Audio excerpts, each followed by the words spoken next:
That long decline in median wages, the wage of that person smack in the middle of the wage scale, that decline started in 1978. Those wages began to decline in terms of the real purchasing power of the dollar. You know, on the one side, it was pretty clear that wages were flat for most people.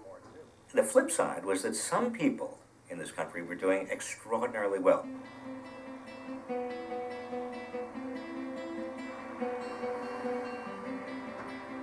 You see, the same new technologies that brought globalization and automation bestowed ever larger rewards on people who had the right education and connections to take advantage of globalization.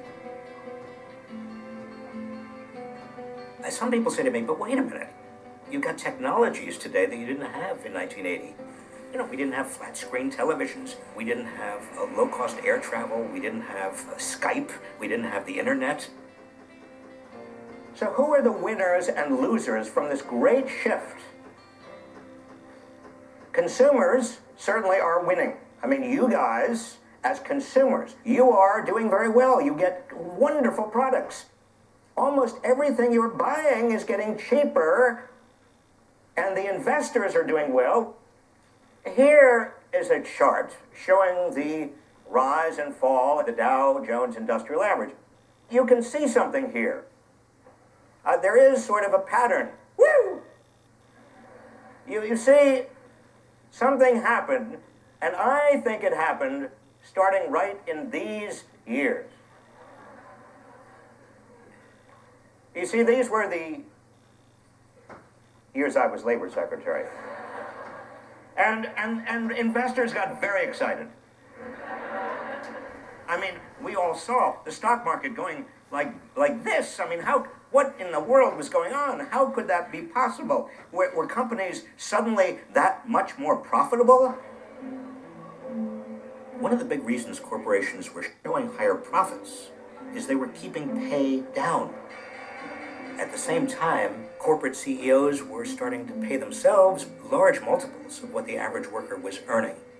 When we, in the fourth quarter of last year, along with a number of other companies, had to consider workforce reductions, it was a difficult time.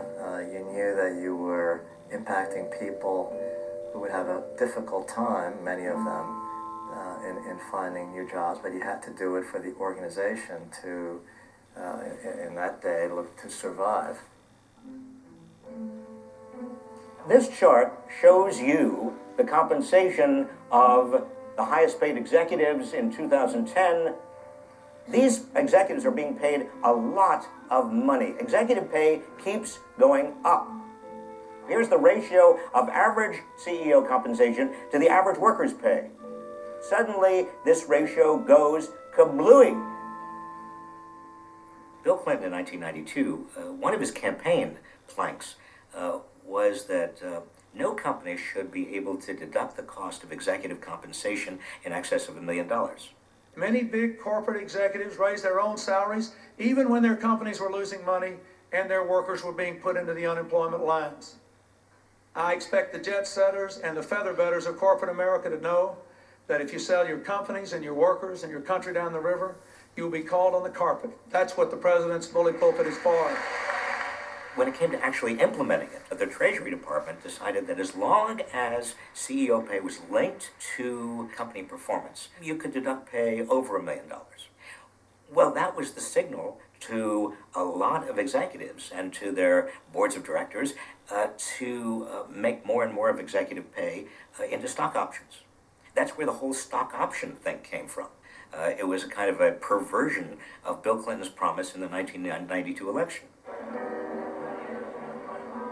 Another result of all of this is that you get a third group of people who are doing remarkably well. They're the people who always do well, particularly in times of high inequality, the financiers. Between 1997 and 2007, finance was the fastest growing part of the American economy. In 2009, during the depths of the recession, the 7 highest paid hedge fund managers were taking in more than $1 billion each. Remember that government sets the rules by which the market functions. We deregulated Wall Street, allowing Wall Street to engage in more and more excessive behavior. These are the financial sector wages relative to everyone else's. Does this graph look familiar? I mean, this is our bridge graph, our old inequality graph. It's the same pattern. And meanwhile, you've got many working people succumbing to this huge lie that government is bad, that the market is good, that everything government does works against you, and everything the market does helps you.